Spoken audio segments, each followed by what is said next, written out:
I'm Alan Girding, and this is the Tuesday Night Playcast, the show that's all about the stories we make while playing the games we love on, around, and even under the gaming table. And today is a huge momentous day for a few reasons. One of those reasons being just hit $1 million on our Mothership Kickstarter, because we're talking about Mothership today. And in order to help me celebrate, I'm gonna bring some friends around, some important people behind the scenes of Mothership.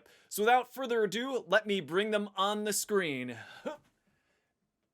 And oh, again, I'm Alan. You don't care about me. You care about Sean McCoy. His name's all over Mothership, the designer. And then we also have our editor-in-chief, Jarrett Crader. Because if we just did this without any Jarrett Crader, it'd be a disgusting mess. So Jarrett, thank you so much for your work. And this is your first time on the show, so welcome, Jarrett. Hi, thanks. Today we're gonna go ahead and give a preview of our Player Survivor Guide, first edition. So we're going behind the scenes a bit, which is pretty nerve-wracking, because you'll see possible typos or gaps in images, seeing how the sausage is made. But before we do that, Jared, I hope you don't mind if we talk a little bit about you, since you're all the way up at the top of the screen there, because I want the people to know more about you so we feel cozy. Hi, I am Jarrett. I'm coming at you from Florida. Been in and around playing RPGs since I was a kid, like 1982. Played all the way through elementary school and junior high and high school. Around 2012, 13, stumbled around into Google Plus. RIP. And it was really cool to find people that were playing the stuff that I used to play. I did some early proofreading on Expanded Petty Gods, got on board with Malsonian Arts Council, working on Fever Swamp, which was fantastic, and then Troika. And then met Sean at, what did we decide a little bit ago? Gen Con 2018. That's right. And then we ended up just chatting for a couple of hours at Lockmiller's. And then a few months later, Sean was starting to get the PSG into like big workable shape. I was like, let me edit it, Sean. Like, come on. I've never been one to shy away from wedging myself in there and being like, I want to do this. Sean brought me on board, trusted me with handling, all the polish for the PSG, and then the whirlwind that was Dead Planet that Fiona and Don and Sean wrote, and Sean just designed the hell out of in literally 6 weeks. Flash forward a year later, and we're winning. I gotta check it. I haven't written down. I mean, I have it tattooed on my butt. Not really, right. But I remember winning the Ennies. Yep. Yes, gold for best game in 2019 and silver for best adventure for Dead Planet. Whirlwind, and we've just never stopped. Jarrett, for those that have no idea how to get into the industry, what motivated you to get into editing? A lot of it is just looking out and meeting people and learning from them and listening to them and the ways that they do things and presenting information. I am lucky. I was surrounded by Sean, Christian Kessler, who did Troika, the legendary Jez Gordon. But how though? Like, were you just hanging out with him at Gen Con?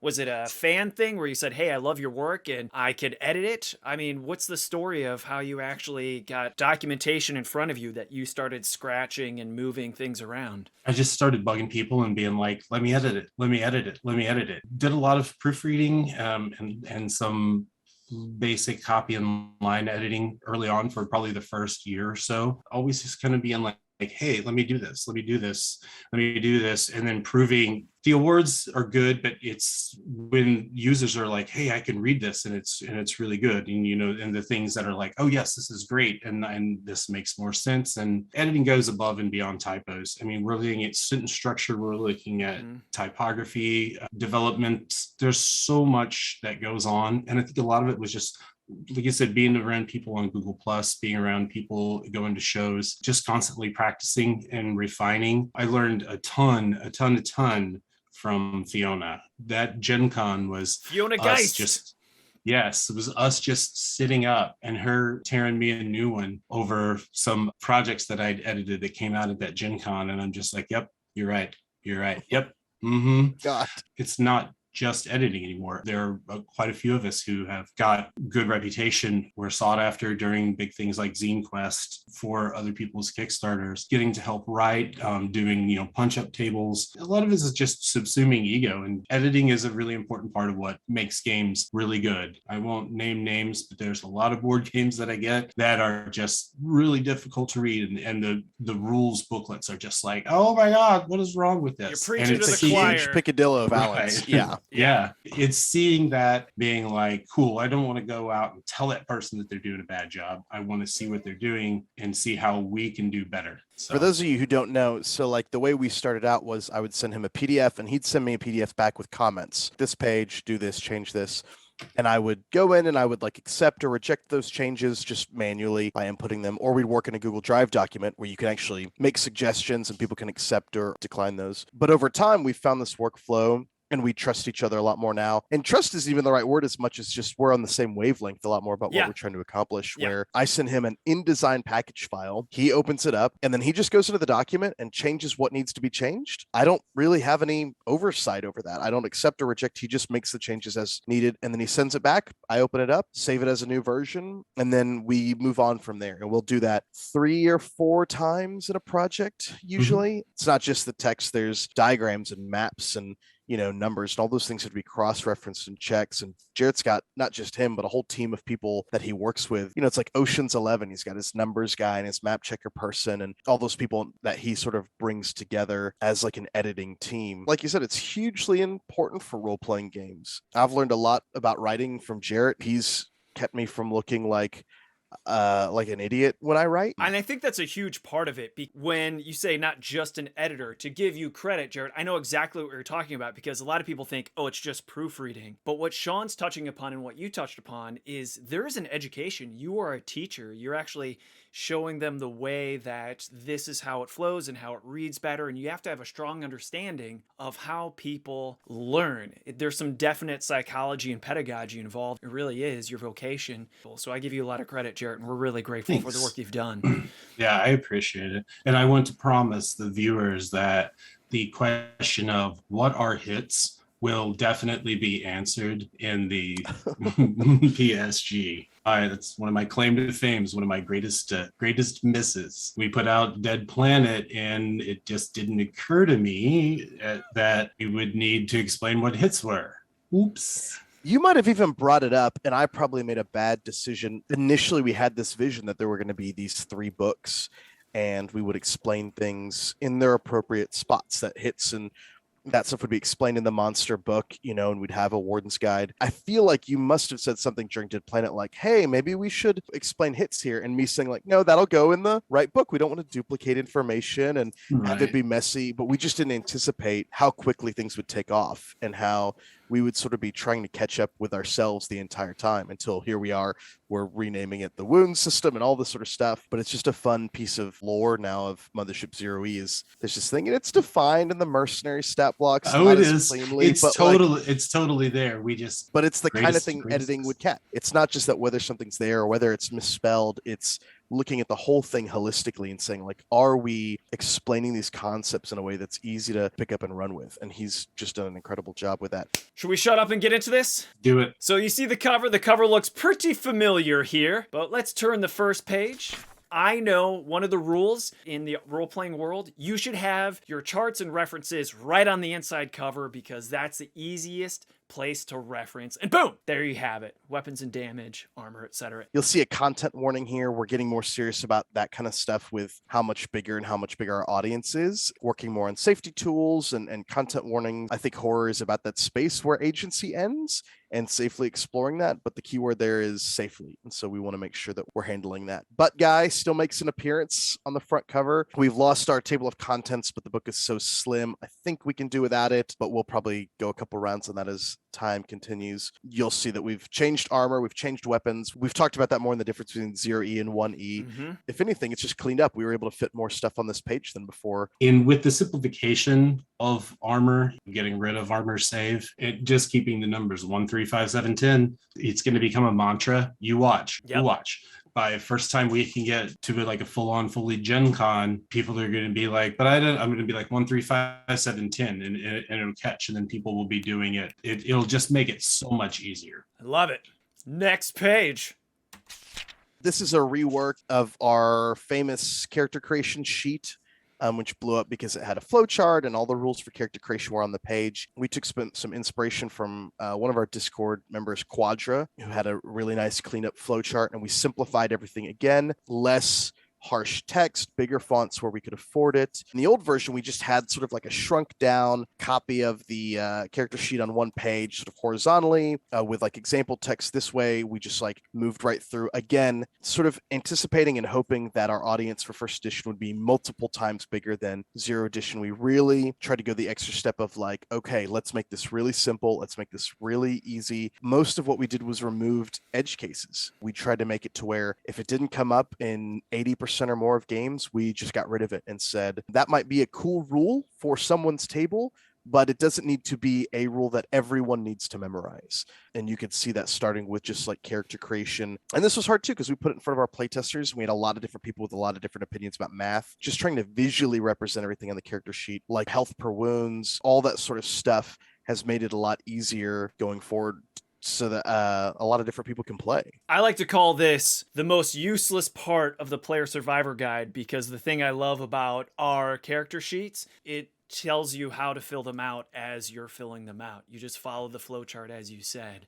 But if you want to have any questions answered that you may have about it, boom, here it is. Well done. Jarrett, when we started cleaning up the character sheet, were you scared that we would lose that? Like, the old sheet is iconic to us now, you know, and the new sheet is a lot friendlier, all the beveled edges, a little bit more BX, a little bit less OD&D. Did you have any sort of like nostalgia already for the old set, for the rough edges of Zero E? I did miss the loadouts. I'm not gonna lie, I did miss the loadouts, but I think where we're going with the loadouts is you can have 10 different teamsters and they're all going to have a slightly different loadout. It's the trade-off of it makes it that much more lived in for those characters, which makes the players buy in that much more. So loadouts is about the only thing.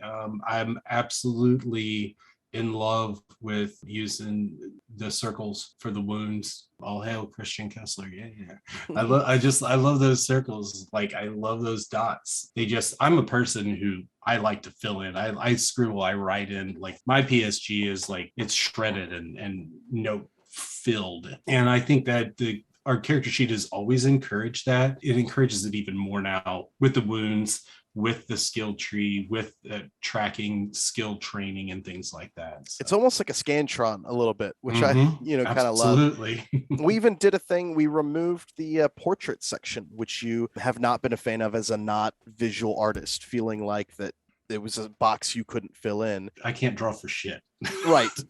And so now it's not a box that some people can fill in and some people can't fill in. You've got the whole back of the page. If you want to draw, we'd love that. But it's not a load-bearing expectation on every person who ever picks up a character sheet. I'm just looking at my original Player Survivor guide and how it's falling apart. It has all these stains on it and all the notes and things I have in mind. Nice. Just ridiculous. Yeah, like I changed the panic table and whatnot on mine and nice. All sorts of different Mod Podge. It's just so fun and it feels so lived in. And Sean, you're actually the one who taught me that's the way you should treat all of your books. You should own them and make them yours. And a lot of people think, oh, no, you have to respect it, make sure that it's as clean as possible, like the day you bought it from the bookstore. I don't think that's respecting it. I mean, you shouldn't be throwing it or wiping your ass with it, but at the same time, show ownership of it. Don't treat it like you're just going to gift it away or you're going to resell it. Take that ownership of it. Oh, I love marginalia and writing in books and feeling like if I died, woo, nice new piece of art, that somebody could learn something from my notes in the margins of books. A lot of my notes for a lot of my games are in the margins of books. So here again, our focus on safe, we're still working on how we approach safety tools in games,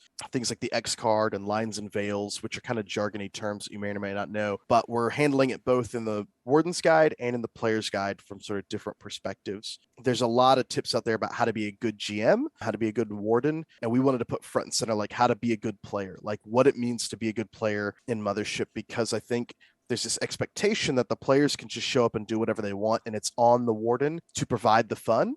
and if the players don't have fun, it's somehow a failure of the wardens. We don't think that's true. We think the warden is a player just like everybody else, and everybody is responsible for bringing their own food to the table. Just like in a relationship, everybody's responsible for their own happiness. It's not on anyone else. And so we wanted to put that right front and center before we got into the rest of the game. You've got a character. Now, how should you act as a player to ensure that everyone's going to have fun? What are your supplies? This is classic old RPG stuff, going over our dice notation. We got rid of the dreaded underline to mean times 10, which we used to do, which at the time I thought was so genius. And this is a lesson for all aspiring game designers out there. They say kill your darlings, which usually means like if you're really in love with something, kill it in a book, murder it, and you don't want to let go of it. There's maybe a reason there, and you maybe should. But for us, I think as game designers, the corollary is like you can be too clever and fall in love with the cleverness of your design and want to do it because you're the first person there. We wanted to do underlining. I wanted to create this notation DX10, so a D10 was the ones and a DX10 was the 10s, and I was just so happy with how clever that was.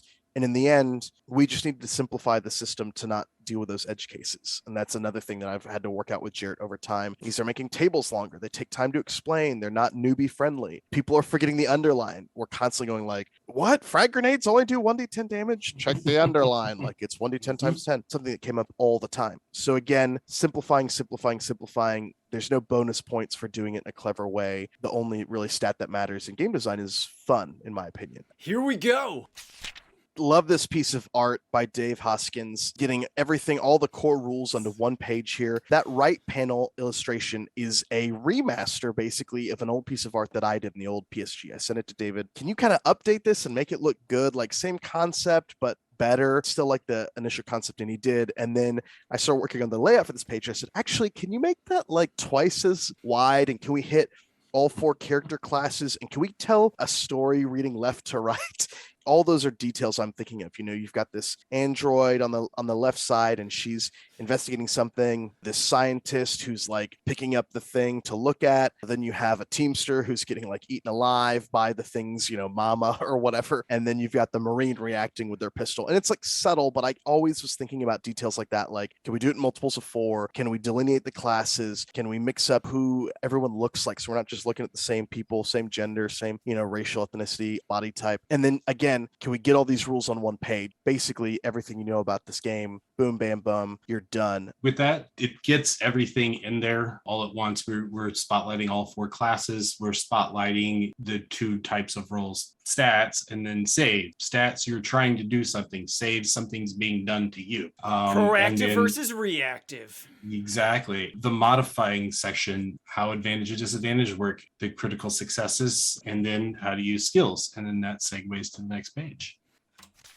We mess around with what order pages go in constantly. We're playing around with like, do we need to bring this idea forward? What's the narrative flow for a reader? So we put stress and panic front center. As you guys know, we've updated the panic table. We've added the panic die to simplify things. We've added in this new thing called the comfort save. So resting is now based on how comfortable your location is. We've kept some of the old art in here, but we've simplified a lot of this. And we've introduced the big thing about the panic checks, which we talked about before. They now introduce these permanent conditions that need to be dealt with later on. So things are making you coward or whatever. And those are conditions that last longer than the initial bout of like, I'm freaking out, which leads to some really fun gameplay as your characters pick up all these conditions, sort of like Darkest Dungeon characters, and need to take shore leave and take breaks and seek treatment and help to clear themselves of that. The panic table, we've spent a lot of time just trying to massage that panic table to hit that sweet spot where it's stressful and bad, but not like clinical and prescriptive of like actual mental illness. It's always a work in progress, and we're always learning. We're lucky to have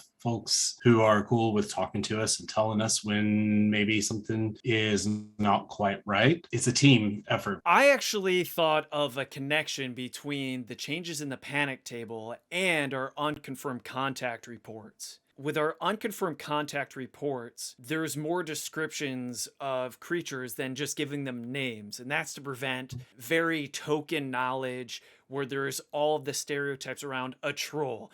If you counter a troll, the player knows, well, I know it's a troll. I got to bring out my fire. Concrete knowledge that the player knows. It's almost impossible to separate from the character. If the player knows it, it's hard for the character not to know it. So that's why I love the unconfirmed contact reports. That's the same idea with the panic table not being so clinical. Because if you say PTSD, boom, automatically people have very strong ideas and understandings of what PTSD may be like. But instead, you have something like doomed or deflated, which leaves room for interpretation. What does it actually mean to you, instead of actually going through the Diagnostic Statistics Manual, the DSM-5, and hitting every single one of those criteria check marks?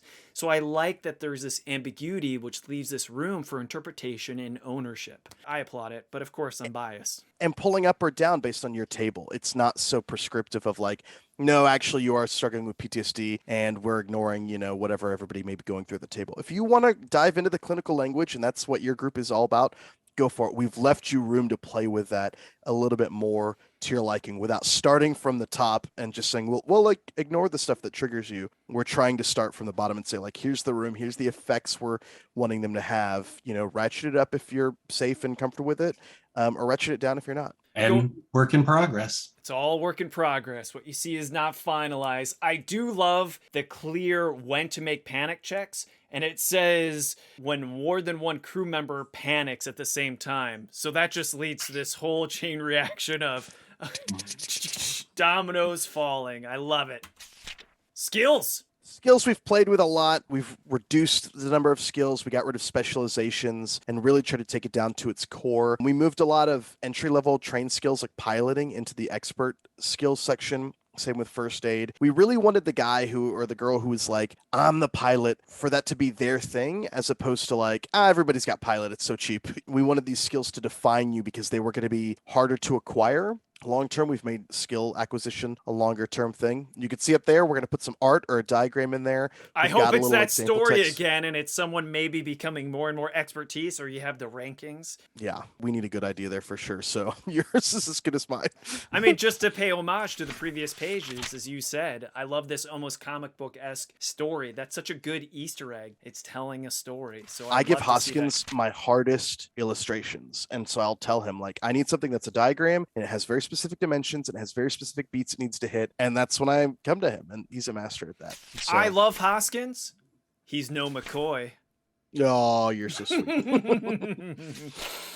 Skills are never going to be perfect. You can't have just a big book of skills, but there's nothing stopping people from, there's a little bit of white space on that page. They can write some in. Oh, I've used the white space. Oh yeah. I've used the white space. This is a big change philosophically to how we are handling combat. First is we're just getting rid of the word combat. I think a lot of people think of combat rules. What's the combat system like? We wanted to take it back and say, like, this isn't like combat. It's not a minigame. This is violence, and it's visceral, and it's happening to the player characters. The whole game revolves around that. And we wanted to take it out of this programmatic, everybody make speed checks and then turn order and all this sort of stuff, and make it more of a reactive situation. This is happening to you right now. How do you react? So that it's a little bit less like, we're playing D&D and now roll initiative and we're playing some other game. It's meant to be a little bit more seamless to where we could sort of come in and out of that. And it takes some getting used to. And I don't know that we're getting it 100% right for every table, but I think for me, Alan, even Jarrett, like the way we tend to run tends to be a little bit more loosey-goosey like this, where we're saying, like, this is happening to you right now. What are you doing? Everybody tells you, okay, you roll this, everybody roll. Okay, this happens. This is the new situation. And really trying to take that war gamey element out of it, like, which I love. It's just, it didn't feel right for the horror game to be like step by step. It felt like it should be more chaotic. I don't think anyone listened to you. I think everyone is just reading the example because it's very entertaining. You look at what, one of our largest inspiration, Ridley Scott's classic Alien. Yes, there is guns and there is shooting and there is stabbing and there is fighting in that. But the real fun part of that movie wasn't just all of that. Yeah, I mean, it was there. But to me, what makes Mothership is the camaraderie. It's the crew sitting around the mess and shooting the shit, and picking at each other and joking and laughing and being nerdy and doing whatever. And I think if you can do that at your table, then the focus doesn't always have to be on combat. Look at the wounds table. And I love that it's in categories of blunt force versus bleeding, gunshot, etc. This really is that balance you're trying to find of not being so heavy-handed with your rules like it is in Pathfinder, and not just being a trifold pamphlet. You need to give your players and your wardens some tools for specificity so they don't have to pull everything out of their butt, but at the same time, there's still plenty of room for interpretation. I love that balance. We've tried to provide a very clear structure here. You know, I know we just talked about how loosey-goosey violent encounters are, but there are things that we want to get right just so that players feel like the warden isn't playing with their lives, so to speak. That being said, no rulebook is ever going to save you from like a bad group or whatever, but you know, we wanted to get attacking, defending, armor, cover, you know, nailed down. You can see here we've got the new wounds table. Not all the things are filled in yet. We're still playing around with some of the options. Cover is here. It's now destructible. Again, we wanted to go back to this thing of like armor, cover, all these things are now limited resources. So, you know, your armor is getting destroyed and you're diving under tables and the alien creatures knocking the table in half and you're jumping behind some chair and you're really trying to make use of the environment. And so we felt like if we made armor a less persistent thing, like, oh, your armor save is your armor save, and more of a destructible thing, it would encourage you to use your environment more readily and more actively. Okay, I shoot with my arrow. Okay, roll to hit. You miss. You miss. You miss. Or you hit. Okay, you hit. Those kinds of games are fun. But if you have this, oh no, shit, you got hit. Oh, your hand's broken. That is a little more than like take 5 damage or something like that. It's like, oh, no, you took the damage, but now something is actually wrong with you. It just gives more opportunity for role playing. And I think it's the nice compromise of some players who maybe aren't as super comfortable with role playing, you know, capital role acting. And for those that haven't watched any of our previous videos, the wound system is when you run out of health, you get all that health back again, but now you have a wound, and this is the table that you would roll on. But once you run out of wound room, then you roll on the death table. And not all the options are death. So you could just be knocked unconscious if you roll that 9, and you'll wake up in 2d10 minutes, permanently reduce your max health per wound by 1d5. Some interesting swing there, because there's a 10% chance you'll die after losing a wound, so you never know how much health you have. But there's also a 10% chance when you die that you don't die. So like, you never really are sure where you're at, which I like. Yeah, but you're gonna die. But you're gonna die. Oh, this is one of my favorites. I love this so much. I just gush over this just because of how visual it is. All I need to see is the titles of close, nearby, far away, out of range, and then the picture explains the rest. It's pretty much like, boom. That's it. But of course, you do give the descriptions there. You even give the specific measurements at the bottom bar. The layout's beautiful, but this is probably, if I were to take a section of the Player Survivor Guide and make a mural out of it, poster, this would be it. It's my favorite. Jarrett's been trying to get me to work with David Hoskins for years, and this is why. And he's totally right. This is another one of those hard ones where there were a lot of details I wanted to get right.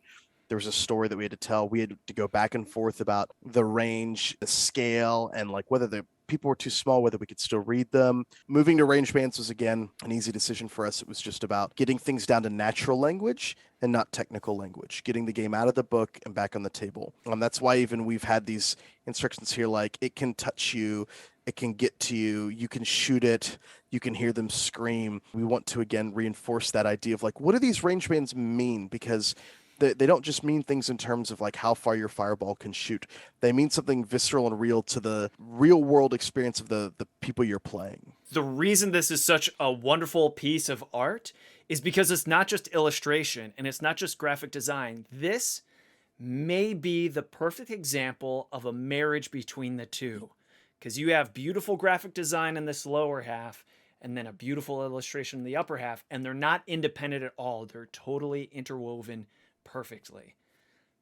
Art. I love it. I can see the feedback now. What about, 5-foot steps? What about ranges? On the old PSG tables, we had it in meters, like how far this weapon would shoot and stuff like that. And we're moving towards combat shotgun, short range, 10 meters, middle, medium range, 20 meters, long range, 30 meters, etc. Yep. So we'll still have those signposts. Lots and lots of folks using VTTs, and it's super great. And because you can use those snap 2 grids on those VTTs, they're fantastic and wonderful.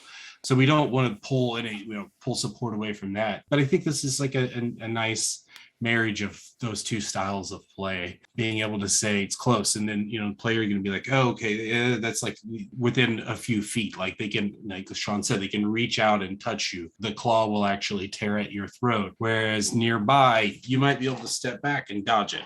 Those numbers are at the bottom. They are at the bottom, yeah. The range guidelines, less than 1 meter / 3 feet close, roughly 5 to 10 meters / 15 to 30 feet for a nearby. It's all there. Survival. This was a section that we had a little bit on in the old PSG, basically like food and water, oxygen. We've taken another look at it and we're expanding it a bit. There's some rules for radiation that we're going over, but we picked up some new conditions like bleeding. There were things like exhaustion and cryosickness that were coming up a little bit more. Jarrett and I have talked more about addiction and whether, we even need those rules, whether that needs to be gamified or whether that's something that we could sort of get rid of, just because, again, trying to get rid of some of this clinical language. But we did feel like this sort of deserved a spread because of our sort of survive, solve, save mentality.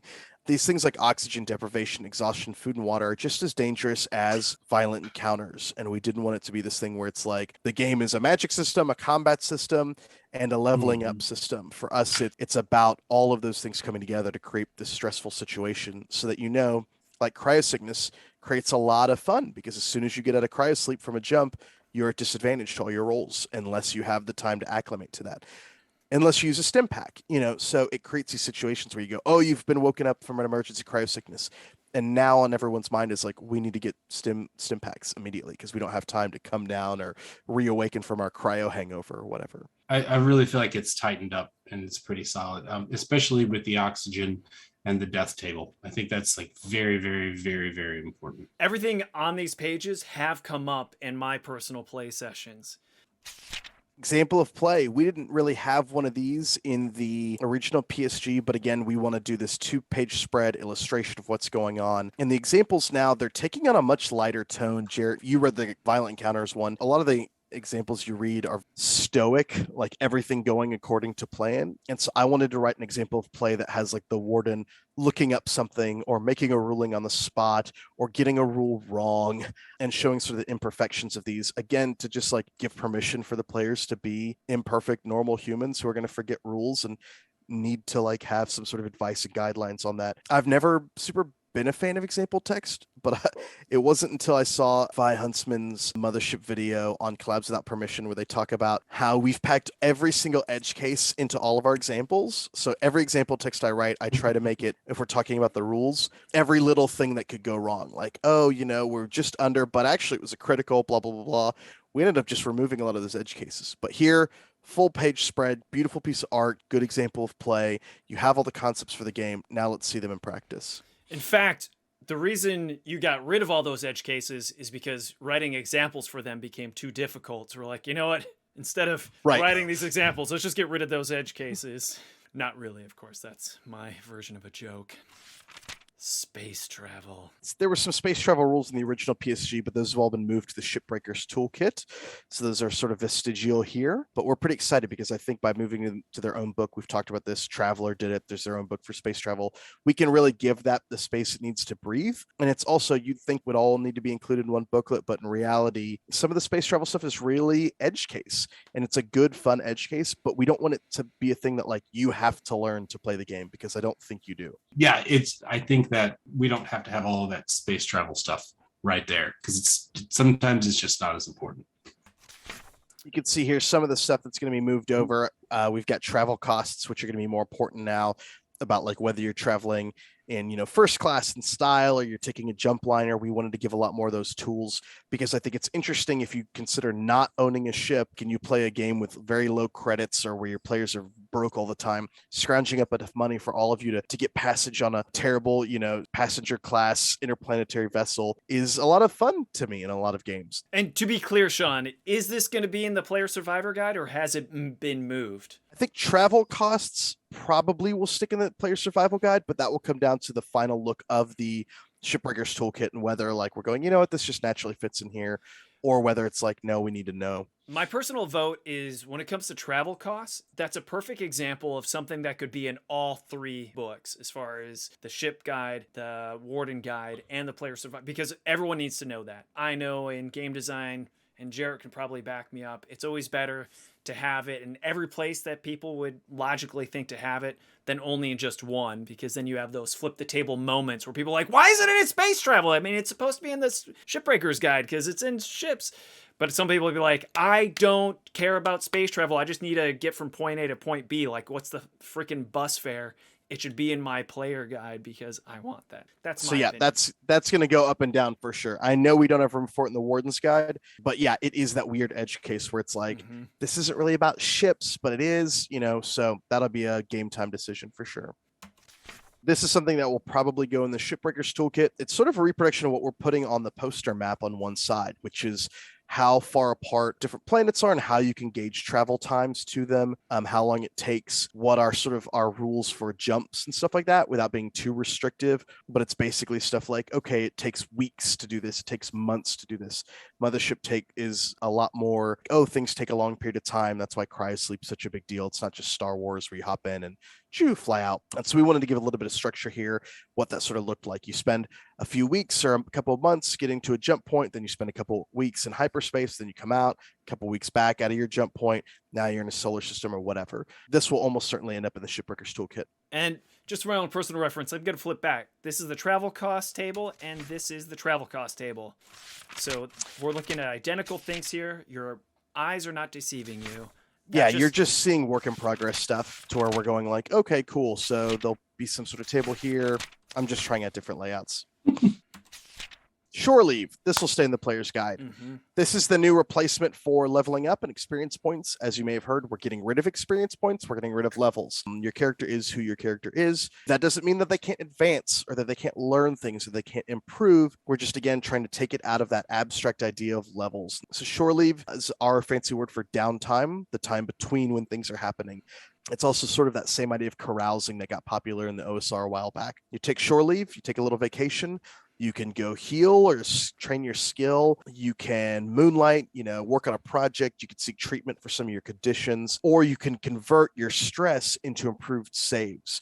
So now you're less afraid. You're more, mentally stable. Your body's more resilient as a result of encountering some of the stuff out there. So that creates a sort of push your luck situation where like a lot of stress could convert into a lot more improved saves.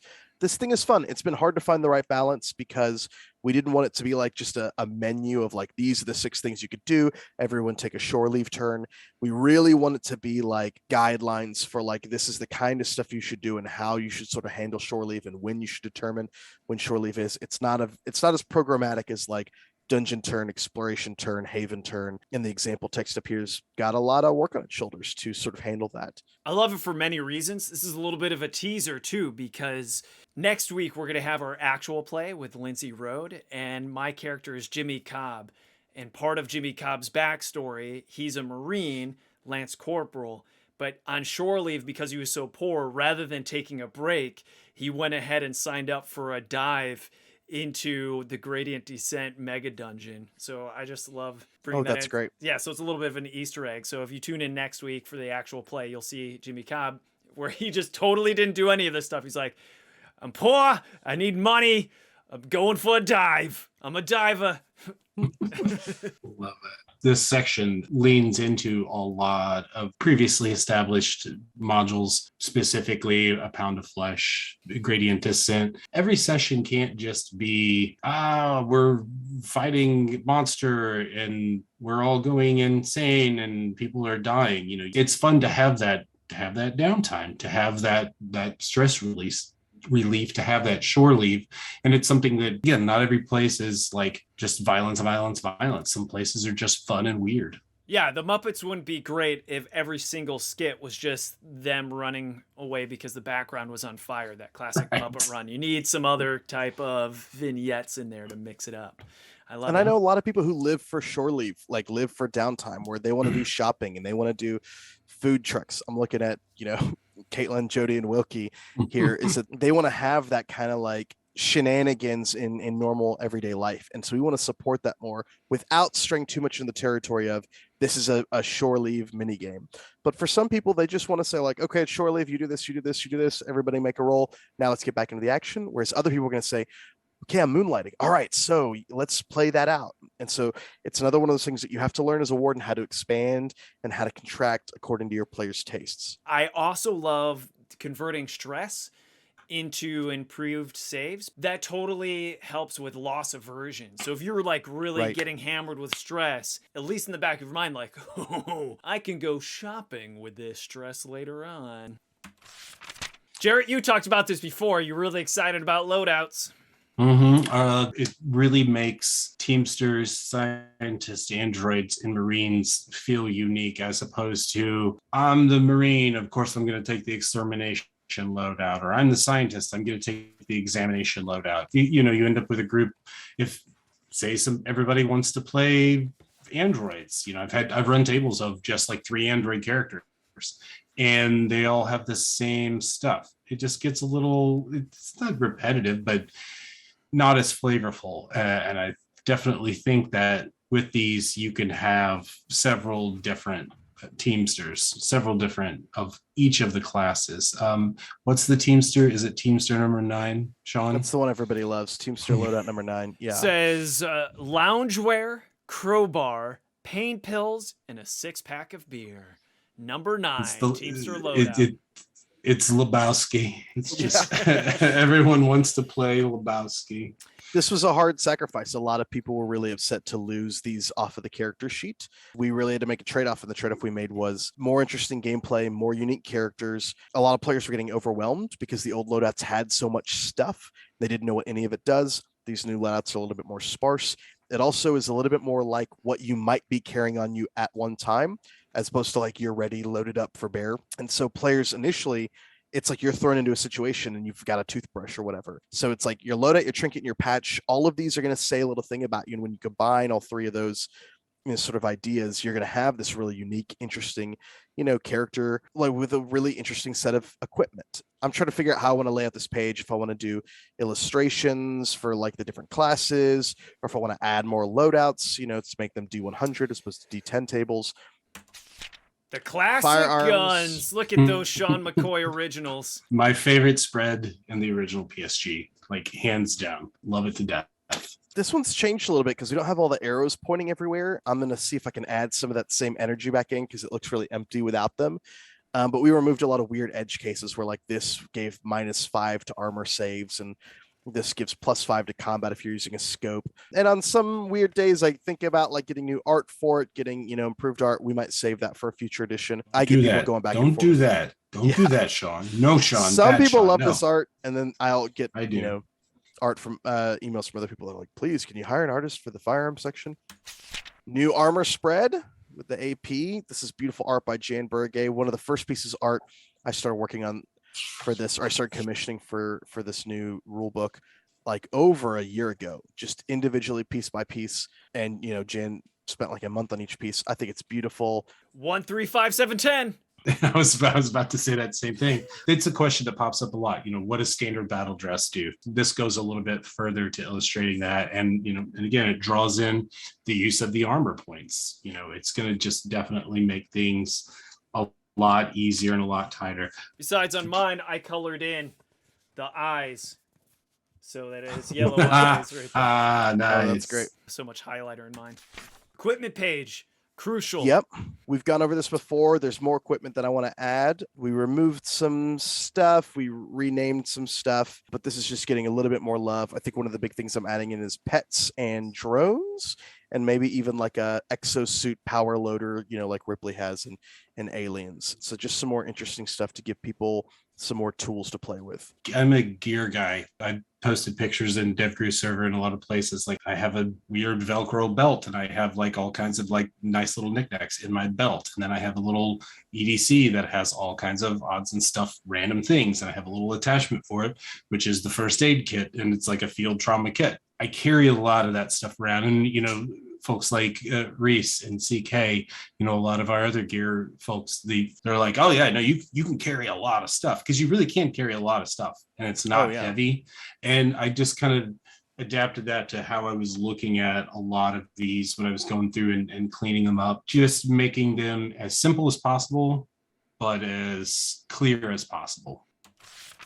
Trinket system. Any changes here between the trinkets and the patches? Fiona made some edits to stuff that she wanted to change. I threw in some stuff I wanted to see, like a ukulele and some things like that. They're largely unchanged except for some minor stuff. Yes, it's mostly just a little cleanup and polish tweaks, little bits here and there. In your play experiences, how much have the trinkets and patches informed your character? It's huge. I mean, yeah. Yeah. You might as well just be saying like backstory generator for a lot of these people. Fiona was genius to suggest it. They'll take a patch Fiona that Geist! says like daddy or whatever, and they'll run with it. And their interpretations be wildly different from one another's, but it's a lot better than like forgotten past or soldier of fortune, because you could take it and you can run with it or not. You could just be like, I don't know, I picked it up on, some desert moon gas station or whatever, and ignore it. You have any favorite trinkets or patches? Drink, fight, fuck on the patches table is always a classic. Oh, Rubik's Cube. How can you not love a Rubik's Cube in space? Sean, did he steal your answer with the Rubik's Cube? No, although I do love Rubik's Cubes. I love if I'm running, keep up. Yes. And then from the trinkets, I really love all of the different kinds of smut and porn Fiona has got in, like pamphlet, a lever in every port.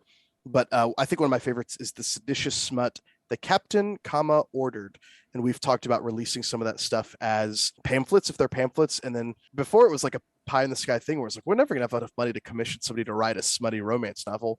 Well, now we maybe kind of do have enough money to commission somebody to write a smutty romance novella. My ideal goal would to have every one of those trinkets and patches something you could purchase in real life from us.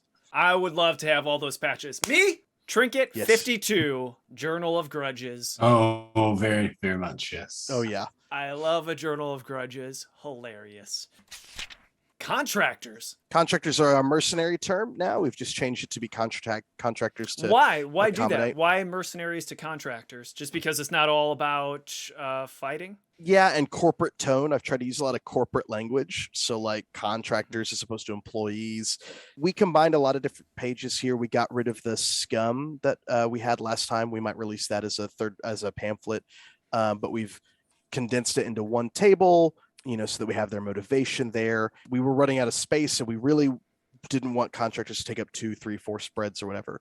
Some beautiful art from Ryan Barry here. This is like my least used section of the original PSG. I think I just brain farted and missed that there are actually 10 really great NPCs that could be rolled into playable characters. Yeah, no, this definitely has to be turned into something now, Sean. Yeah, I think we'll have to expand it and make a pamphlet out of it. Ports, this is something that we're going to deal with a little bit with shore leave. I'm trying to figure out if I want this to be exactly in the player's guide or whether it would go in like the shipbreaker's toolkit. But I think it makes the most sense in the player's guide because it's like the services you'll see at different ports and they line up. It's basically more equipment. How much does it cost to repair your ship? How much does like a hotel cost? What does it cost to do some of the different shore leave options there? And then we get to the end. We've got the new character profile, which we've gone over. And then I think on the last page, we've got the new cheat sheet, which again, we've simplified. We've put it all in the back. If you're at the store and you're too nervous to steal or shoplift, right? You could peek on the back, take a picture with your phone, and you've got the rules to Mothership. We wanted it to be very clear that like, this is a game not about the rules. It's about the encounters and the stories you make while playing the games we love on, around, and under the table. And that is everything we have for Mothership. You know what, gents? I really appreciate you coming out here and doing this with me. I can see that we still have a lot of work to go through, a lot of it borrowing from the past, but I want to leave the viewers this question. What did you like to see? What do you think should be in those blank pages? Is there something that you think, oh man, this is what you need and this you definitely should keep? Because we've already asked a lot of questions and we want to hear from you. So make sure you leave a comment. Now, Jarrett, I do have to ask you, if people want your editing expertise and they're going to try to steal you from us. You can find me on the Mothership Discord server, and also over on the Necropolis Discord server and the Mounsonian Arts Council Discord server. I have a hard time saying no to projects. If you haven't checked out our Kickstarter, go to survivesolvesave.com. Pledge today. We hit 1 million. That's huge for a game that's not based on an already existing license or, isn't just tied to 5e. Nothing against those games. Those are all great. It just goes a long way to show that we have a huge opportunity here to make Mothership a game that can last for years, decades, or even after we're both, all three of us, all of our team, long gone. Come be a part of that today. survivesolvesave.com. Thank you, everyone, so much for watching this. Jarrett, thanks for coming on. Sean, thanks for having me. Yeah, super fun. And hey, happy birthday, Jarrett. Oh, it is in about 12 hours. Well, I guess when this is airing, if people are watching this on Tuesday, yes, it is my birthday. So thank you. That's right. No problem. Tricky. Now, Jarrett, with that said, this episode is finished. Boom. Thanks so Woo! much. Woohoo!